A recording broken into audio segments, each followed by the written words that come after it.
Michael.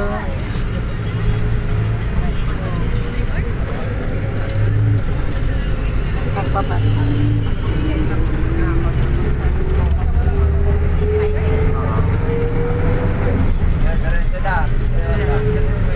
Standing.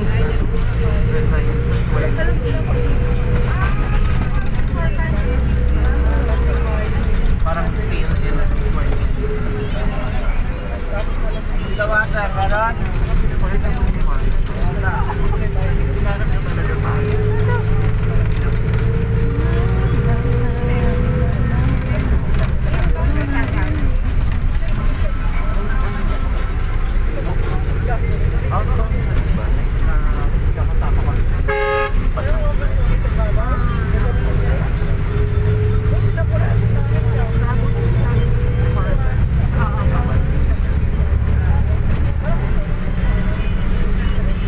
Travel.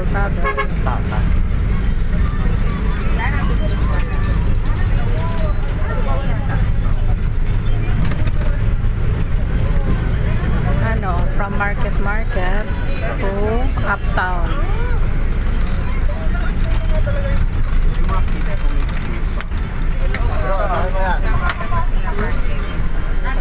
Ay, dapat tayo ro.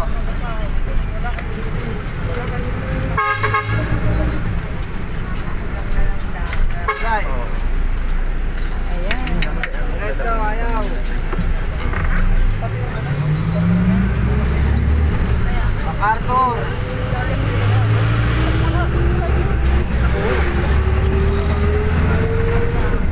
May pa-break pa si Kuya. Lapit na guys.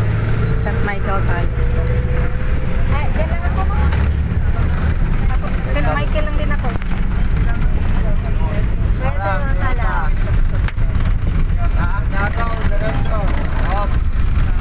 Para.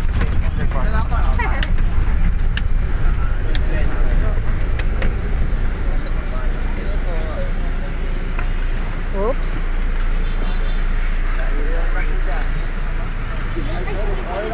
Puro naman rumbo to sa atik. Ano? Uptown meron? Meron po. Uptown meron. May pasayaran dyan na dalawa.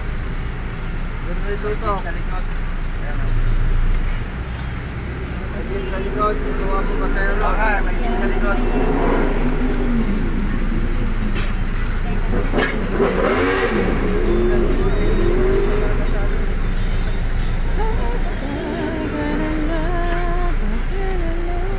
Makaliwa mo wala.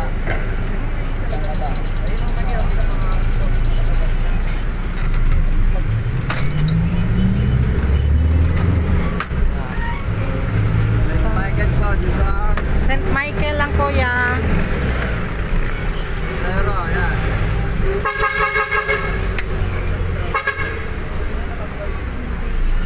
Oops. Op. Sige, tawid ka, tawid Oops. ka. Saan ba tayo? Wala bababa. Dito lang. Thank you. Sasakay, ayaw eh. Dito lang. Para po. Tara. Padaan. Tara. Thank you guys. Thank you. So guys, let's go. Ano tayo? Attend ng Ash. Ano nga kasi ngayon eh? Ash Wednesday. So magpabadlista. Ang daming tao. Alas 12 kasi nag-start. So hindi muna tayo kakain ng mga met. Ayun, dito tayo sa Uptown ngayon. So ngayon, Wednesday.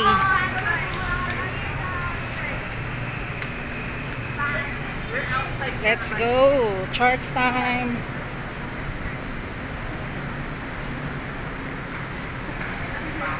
Hindi na tayo magpayong guys. Sacrifice. Yung payong ko nasa bag.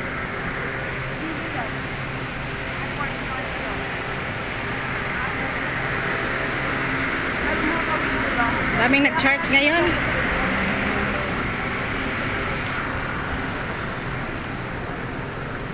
Let's go, let's go.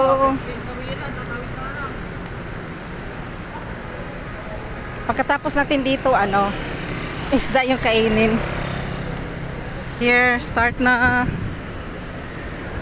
Start na yung mass.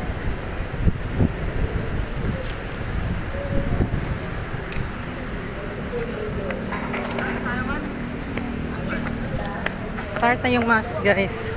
So, dito na tayo sa simbahan ng St. Michael, the Archangel. Ayun, mayroon silang baka bibili tayo mamaya. Ma'am, sa taas po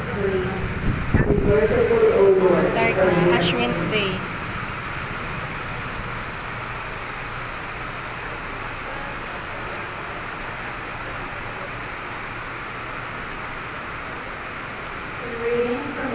Mayroon pa naman doon upuan. Dito tayo, guys. Brothers and sisters, we are ambassadors for Christ, as if God were appealing to us. We implore you on behalf of Christ, be reconciled to God. For our sake, He made Him to be sin, who did not know sin, so that we might become the righteousness of God in Him. Working together then, we appeal to you not to receive the grace of God in vain. For He says, in an acceptable time I heard you, and on the day of salvation I helped you. Behold, now is the very acceptable time. Behold, now is the day of salvation. The word of the Lord.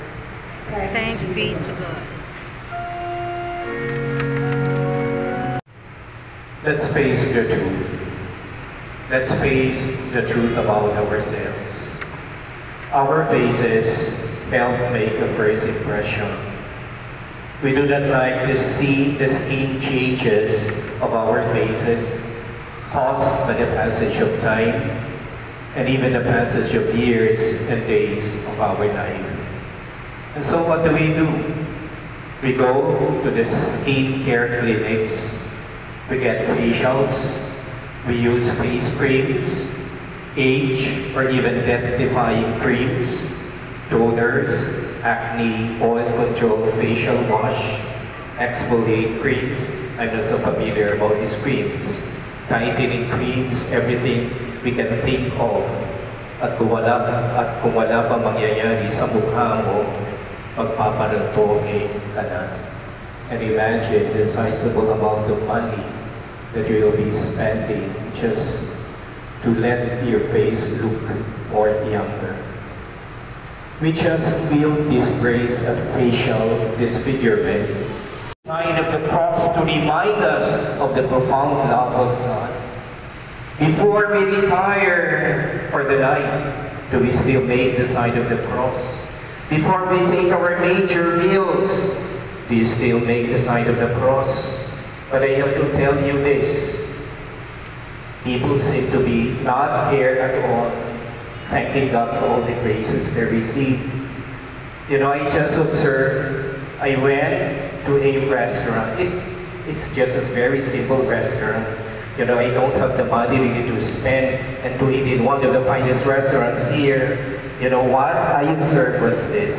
There was this woman, it took her 30 minutes before she could consume, before she started eating her food, because simply she was so engrossed taking pictures of her food. Sabi ko, iba na ang panahon. Sa panahon natin, inaalaala ko parating sinasabi ng mother ko, huwag mong paghihintayin ang pagkain.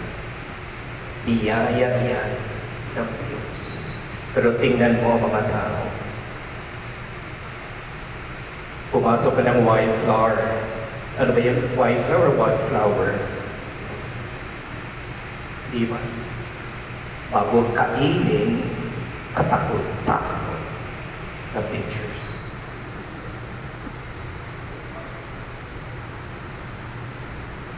It's a form of pornography. As I said, the cross that will be formed in your foreheads is the trademark of Christ. The ash is our brand of loyalty. We are all made beautiful because of the cross of Christ. on our foreheads. And so the ash is a reminder of our creation from earth, and our return to dirt is the rebirth won for us by Him who suffered for our immortality. Today is not just any other day, for today is the first day of the 40 days of the journey of a man named Jesus, who loves us till the end. It is a pilgrimage of love. It is a pilgrimage of love for us, our pilgrimage as well. So we start an Lenten journey with a face that is honest, true, and with a sincere, open heart. After all, Lent is the springtime of the Spirit that is trying to capture the basic goodness and the beauty in us as created in the very image and likeness of God. Let us all stand.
create in me a new heart.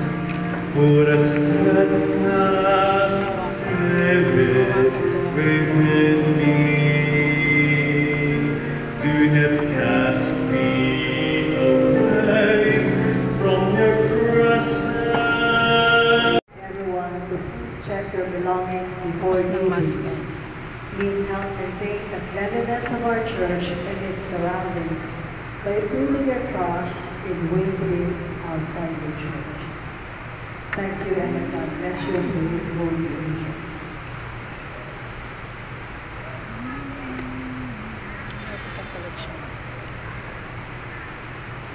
As we start the Lenten season, Sa ating pagmamahal at paglilingkod sa kanino man, tayo ay nagdadala ng balita ng kaligtasan. Tayong lahat ay may pananagutan sa isa't isa. Tayong lahat ay tinipon ng Diyos na kapiling niya. Thank you, Lord. Tapos na yung Mass. Ash Wednesday. Ash Wednesday. Okay. Tapos na yung Mass, guys.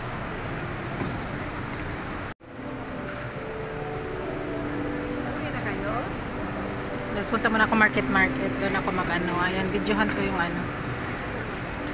Ash Wednesday, March 5. So, uptown. Ayan. May uptown din naman. Market.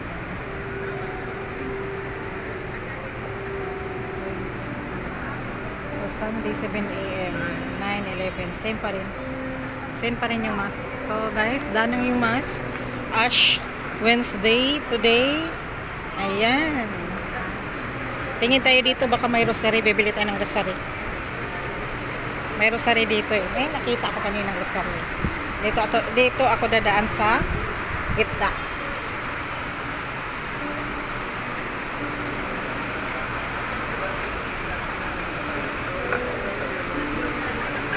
Tapos na yung Mass, guys. Bye-bye na, guys.